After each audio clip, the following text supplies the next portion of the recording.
Now, last thing that I'll get to here is, why does running DPA actually tremendously help our one campaign accounts? Now remember, our one campaign accounts don't necessarily have only one campaign in them. It is one campaign per business objective. If you have multiple business objectives, you could have multiple campaigns. So what's the business objective of DPA? Well, there's a couple of things. Maybe you're running it at $20 a day just so you can do market research and index your crowd on what is the psychological difference between somebody that views content and somebody that adds the cart. Maybe you're running it excluding everybody that's ever been to your site and seeing what products you have that are most interesting to get somebody's attention to want them to shop with you anyway. Effectively having a dynamic window display. That's phenomenal. Maybe you have a super high ticket like $1,000 product or $5,000 product. Maybe you're running lead gen or training or furniture or some bespoke custom items. You might not have the budget to run Facebook conversion ads and leave the learning phase and sell those $1,000, $2,000, $5,000, $10,000 products. But that doesn't mean that if you have ancillary vertically integrated product offerings, remember, if you missed the last week's video around LTV, please go check out the definitive guide to raising LTV because it's phenomenal and you should really look into it. There's also an ebook on the way for that too. So go check that out.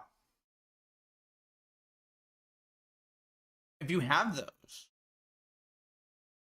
why not run DPA? I know a lot of brands that are running $1,000 products that sell a bunch of $20, $30, $50, $100 items and little bundles, accessories, right?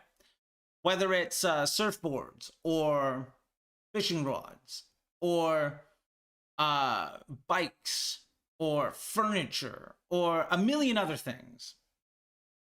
A lot of clothing brands and sneaker companies.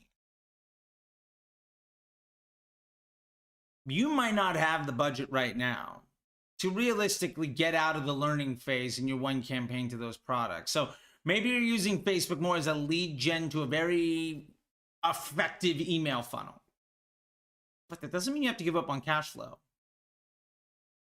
If you were to use your DPA ads to sell lower ticket items to generate a positive cash flow, whether it's your brand or a client, you could probably pay for all of your overhead operational cost of running ads and profit from it while improving the LTV of your existing customers and acquiring new ones. And you're like, well, hey, that doesn't make any sense for my brand. Let me tell you why that's not necessarily true. I'll give you 2 examples. Number 1, I was running New Balance.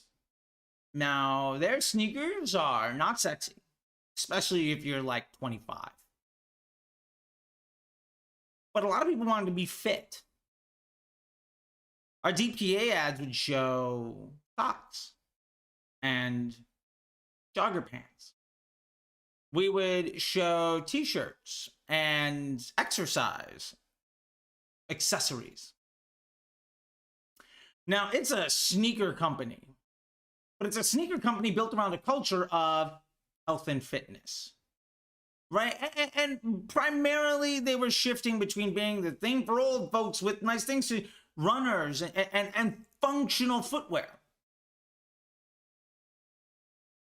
You might not be interested in that unsexy shoe that your grandma liked, but maybe we can start selling you on other things. And we can do so at a pretty nice profit.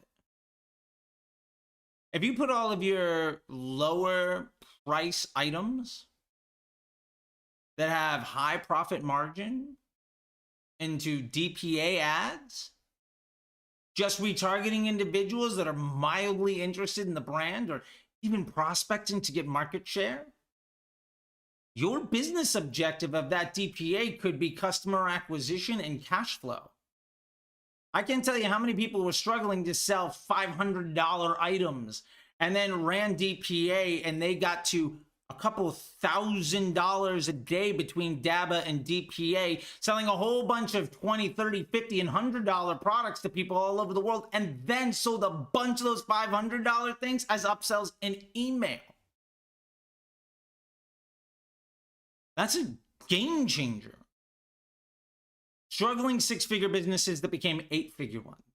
Seven-figure businesses that had plateaued and Facebook ads didn't work are now on the way to nine-figure exits. Looking at it this way.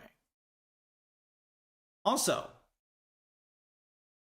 I hear from a lot of folks, well, I've got several products to make a profit on. I'm going to sell all of them.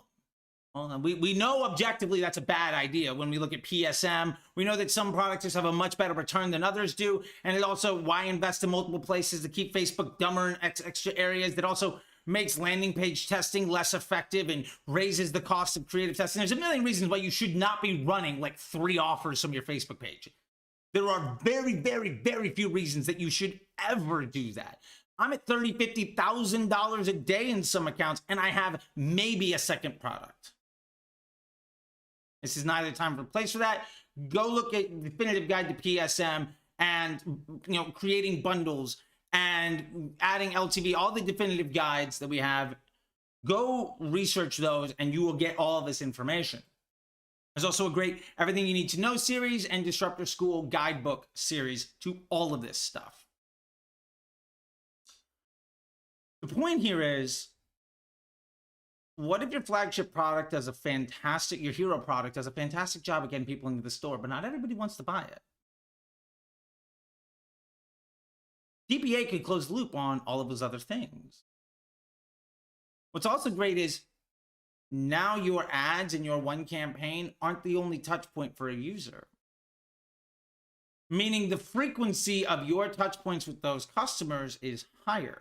Now, I see a lot of people say, well, first time impression rate means everything, and they're dead wrong. I've yet to see a single argument that says first time impression rate creates incremental lift for a business.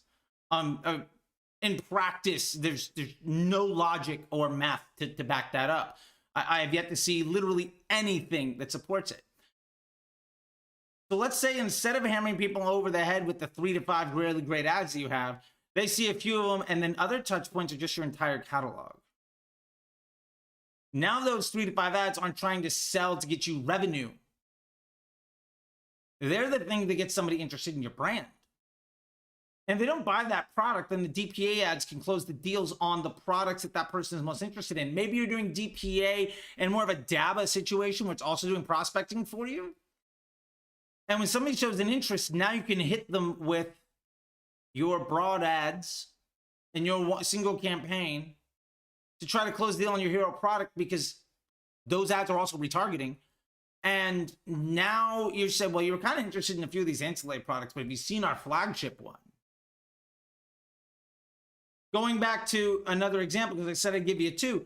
Let's say it's an outdoor brand, right? There's a great one that comes to mind of a fly fishing rod company, and you might be in the market for a couple things, right? Maybe you're a fly fisher and you're checking out rods and you're checking out spools and you're checking all these things. We got a lure and you're like, hey, cool. This company also has lures. There's a few fun things in there. You click on the ad, you shop around, whatever. Now you've given us a signal you're in the market. And our top of funnel ads, our broad targeting ads, are retargeting you to upsell you from that low ticket item to the flagship one. And the conversion rate of that is going to be pretty good. And the estimated action rate of that ad is going to be pretty good, because you've already told us that you're interested.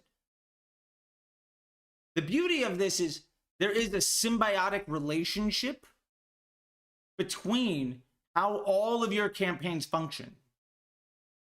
A DPA ad might function very differently in your business model than your one campaign per business objective of your primary offer where you're running DCTs that brought against a control environment. And if you strategize it properly, they can be force multipliers to each other. And that is what your primary effort should be. That is how you use DPA. That is how you scale a brand.